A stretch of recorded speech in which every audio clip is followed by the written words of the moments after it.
conquête de la souveraineté passe avant tout par l'exploitation des ressources nationales au profit de nos populations.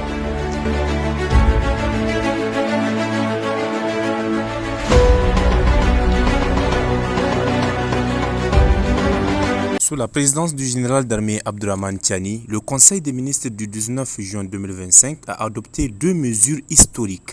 La nationalisation de la Somaïr. Cette décision permet au Niger de reprendre le contrôle total d'un secteur stratégique lié à l'uranium, ressource au cœur des enjeux économiques et géopolitiques. Jusqu'à présent, la Somaïr était en partie détenue par le groupe français Orano.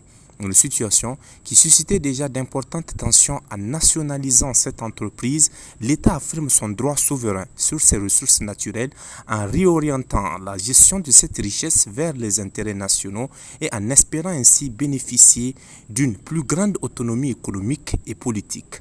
La nationalisation de la Nigélec aussi. Cette décision de nationaliser la Nigélec ouvre une nouvelle ère pour la souveraineté énergétique en reprenant le contrôle de la production, de la distribution et de la vente d'électricité.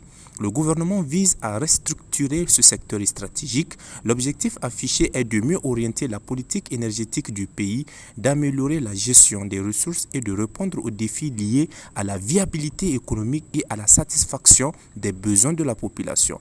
Ces mesures traduisent une volonté affirmée de refonder les bases de la gestion économique et énergétique du pays. Le vent de la refondation évoqué dans le communiqué symbolise la détermination d'un régime qui, en choisissant la souveraineté, cherche à transformer durablement les infrastructures nationales et à repenser les partenariats internationaux, notamment en s'éloignant d'une dépendance historique aux intérêts étrangers. Au-delà de la portée économique, ces décisions signalent également une orientation géopolitique forte. En regagnant le contrôle de secteurs jugés stratégiques, le Niger envoie un message clair quant à sa volonté de définir ses politiques de manière autonome et ce, malgré les pressions et les enjeux liés aux relations internationales.